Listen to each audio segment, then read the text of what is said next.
Hello, if you are a JEE or a NEET or a CET students, अगर आप atomics and nuclear chapter of physics का पढ़ रहे हो तो ये 3 फॉर्मूलेज होते हैं, बहुत कंफ्यूजिंग होते हैं याद रखने के लिए। ठीक है, तो first one is radius is proportional to n square upon Z. तो इसको याद रखने के लिए पहले हमें समझना होगा कि एन और जेड क्या होते हैं। N is the orbit number and Z is the atomic number. ठीक है, तो यहाँ पे radius is proportional to n square by Z. इसको याद रखने के लिए हमें पहले लिखना होगा कि this is suppose the nucleus.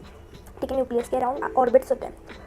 ठीक है, this is let's say n equals to 1, n equals to 2, n equals to 3 orbit, और यहाँ पे न्यूक्लियस होता है। ठीक है, सो व्हाट हैपेंस कि अब जैसे जैसे हमारा ऑर्बिट नंबर बढ़ता है वैसे वैसे डिस्टेंस बढ़ता है, और जैसे जैसे डिस्टेंस बढ़ता है वैसे वैसे रेडियस बढ़ती है। That is why radius is proportional to n। ठीक है, तो this is how to remember this formula. And the next one is velocity is proportional to z bye n। तो इसको याद रखने के लिए पहले हमें समझना पड़ेगा कि यहाँ पे जो अब ये न्यूक्लियस है इसके अराउंड वी हैव ऑर्बिटल्स। ठीक है, नाउ यहाँ पे इलेक्ट्रॉन्स होते हैं। तो क्या होता है कि this nucleus will attract the electrons towards itself. ठीक है, तो इनके बीच में इलेक्ट्रोस्टैटिक फोर्स ऑफ अट्रैक्शन होगा।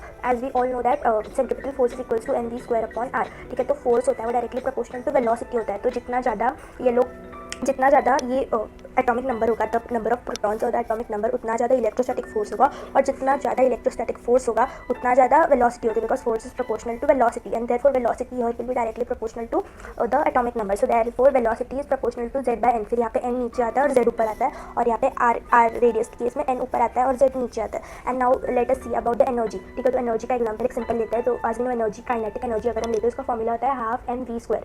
ठीक है, तो अब ये दोनों तो कांस्टेंट होते हैं तो इसको हम भूल जाते हैं। ठीक है, नाउ ओनली v स्क्वायर, और यहाँ हमने देखा था कि velocity is directly proportional to z bye n। तो here it is v square, so velocity will be energy will be directly proportional to velocity whole square, that is z upon n whole square which is equals to z square upon n square. तो ये ऐसे याद रखो, formulas रट्टा मत मारो, it's very simple.